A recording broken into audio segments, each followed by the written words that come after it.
Hey sir, may I have an interview? What are you interviewing? We are shooting video like social media. Oh, okay. What was your job? Well, I'm retired now, but I'm giving talks and things and radio comedy and theatre work. How old are you? 87. And when did you retire? I never retire. I never retire. I'm on the go all the time. Why do you sit here? I come for an organ recital on the second Friday of the month over at the church over there. So I went round the corner to get something to eat and I've come to have a look at the garden. Why did you choose the job? I don't know, it just happened really because I was in the Royal Air Force and I went out to, worked in Southampton and worked on the H-bomb shops out in Christmas Island. That was in 1958. We worked in Air Ministry London in civvies, we didn't wear in uniforms, on Churchill's war room. We were working 2 floors down and you had to phone up to see what the weather was like, to know whether it was raining or not, because obviously we were working 2 floors underground, you didn't know what the weather was like upstairs.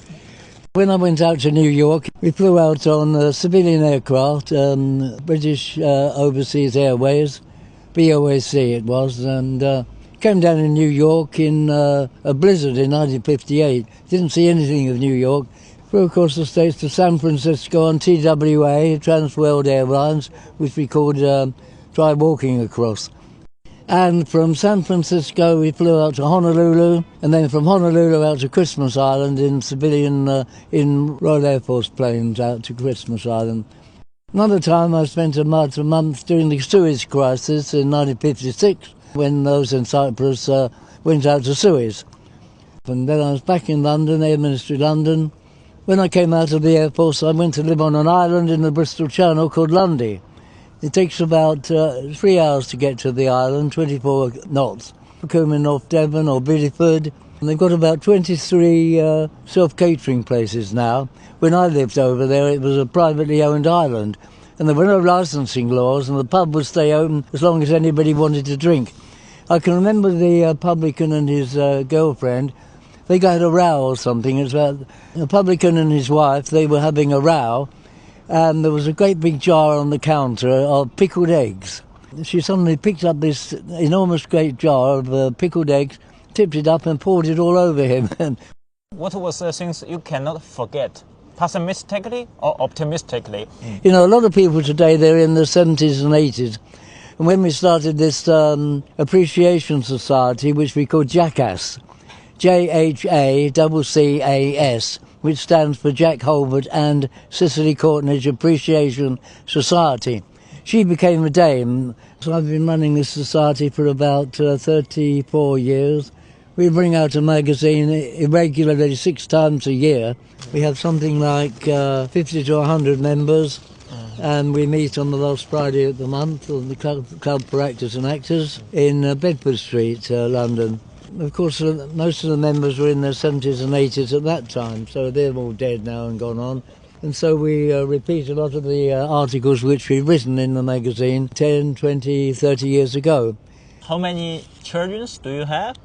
I've got 2, and they're both married now. Mm-hmm. My son lives in Lancaster Gate, and my daughter lives in West Brompton, so they're fairly close. Who take care of you? Nobody takes care of me, I take care of myself. I live by myself, I do my own cooking, I run my own garden. My son comes in once a week to see if I'm still alive, I suppose. Where is your wife?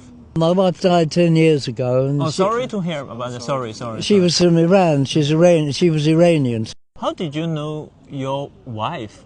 Well, actually, I met her in England, and she was one of my rather more mature students when I was teaching in London.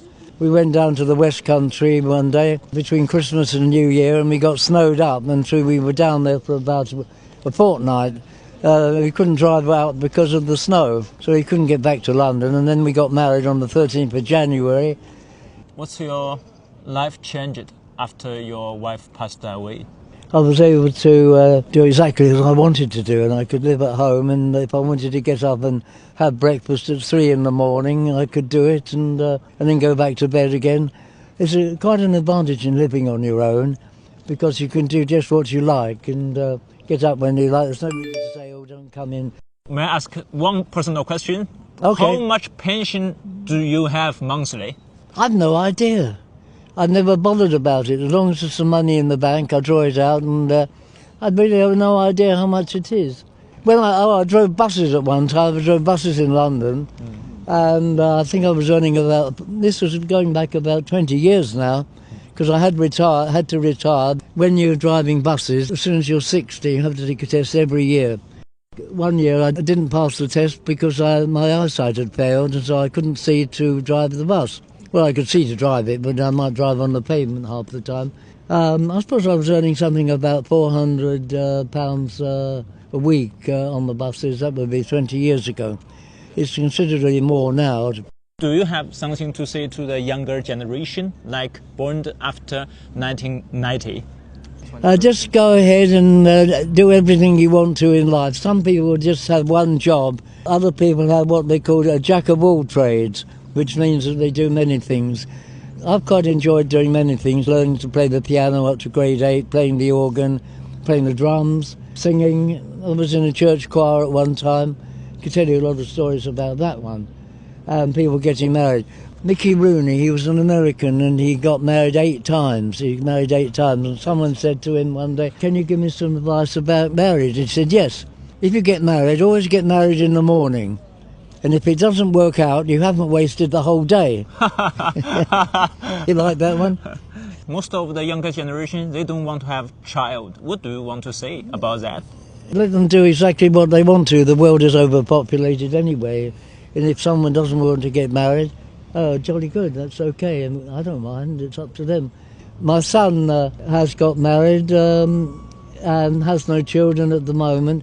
And if you get into a way of life of not having children, somehow or other you're quite happy doing the sort of things that you do, because life changes. Okay. I don't get paid for this interview, do I? I will pay you a cup of coffee, all right? Oh, look. Have you been to China? I've not been, no. I'd quite like to. The Great Wall of China. We've got a great wall in this country called Hadrian's Wall. What happened in the Second World War in China then? They were at war with Japan, weren't they, I suppose? Yeah. As we were.